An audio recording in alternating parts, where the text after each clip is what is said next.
Have you ever felt like you're just a cog in a machine performing a role you didn't choose? For the prophet Ezekiel, this wasn't just a feeling. It was a divine, terrifying reality.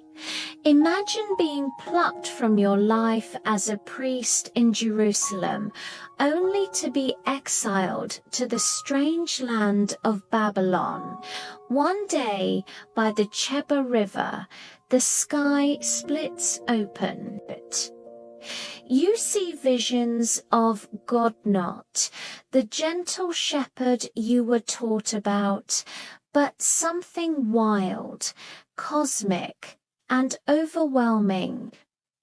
You witness 4 living creatures, each with 4 faces: a man, a lion, an ox, and an eagle.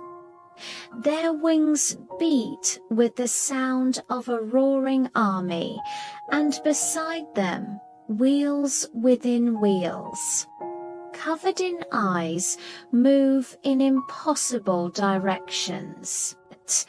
This isn't a comforting vision. It's a terrifying glimpse into the raw, untamed power of the universe. And then a voice commands you to speak, but not your own words. You become a living, breathing message for a rebellious people. Ezekiel's mission is one of the strangest in the Bible. He's told to perform bizarre, symbolic acts. He has to lie on his left side for 390 days, then on his right for 40 days, bearing the sins of Israel and Judah. Each day represents a year of their punishment. He has to cook his food over human waste to show the defilement his people will endure. He shaves his head and beard, then divides the hair, burning a third, striking a third with a sword, and scattering a third to the wintergrim prophecy of Jerusalem's fate, plague, war, and exile. These aren't just metaphors. God tells him, "I have made you a sign for the house of Israel." Ezekiel becomes a human drama, his body a stage for divine judgment. People would see him and whisper, "What do these strange things you are doing mean for us?" And he would deliver God's unfiltered, often harsh, message. He's even struck mute by God, only able to speak when delivering a prophecy. His own will is completely secondary.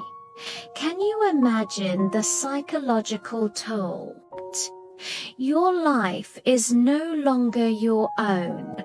Every action is scripted by a higher power, and your purpose is to be a living, breathing warning. But Ezekiel is more than just a vessel for judgment. He's also a prophet of incredible hope. After forecasting doom, he delivers some of the most powerful visions of restoration in all of Scripture. The most famous is the Valley of Dry Bones. God leads him to a valley filled with skeletal remains, bleached by the sun.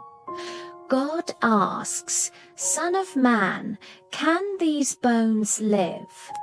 Ezekiel, humbled, replies, "Sovereign Lord, you alone know." Then God commands him to prophesy to the bones. As Ezekiel speaks, a rattling sound fills the valley. Bones connect to bones, sinews and flesh appear on them, and skin covers them, but they are still lifeless bodies.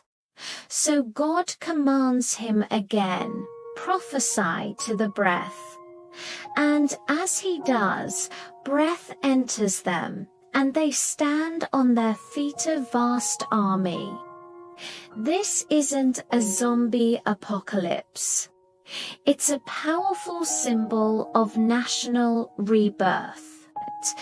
God promises to bring the exiled people of Israel back from their graves of despair and restore them to their land. It's a message that even from total death and desolation, God can bring forth new life. Ezekiel's visions get even grander. He sees a future temple in Jerusalem, far more glorious than the one that was destroyed. From this temple flows a river of life. It starts as a trickle, but as it flows eastward toward the Dead Sea, it grows deeper and wider. Where this river goes, life flourishes. It turns the salty, lifeless waters of the Dead Sea fresh, and the sea teems with fish. Trees grow on its banks, bearing fruit every month, and their leaves are for healing. This is a vision of ultimate restoration, not just of a nation, but of creation itself. It's a picture of Eden restored, where God's presence brings healing and abundance to the entire world. So, who was Ezekiel? Was he a madman, driven to strange acts by the trauma of exile? Or was he truly a conduit for the divine, a man whose life became an epic, living prophecy? The book doesn't give us easy answers. It presents us with a man caught between heaven and earth, forced to embody both the fierce judgment and the profound mercy of God. His story challenges our understanding of faith, free will, and what it means to be called to a purpose far greater and stranger than we could ever imagine. It's a journey through cosmic visions, bizarre performances, and ultimately a breathtaking promise of renewal that still resonates today. Thanks for watching. If you found this exploration of Ezekiel's world fascinating, don't forget to like, subscribe, and hit the bell for more deep dives into the mysteries of history and faith.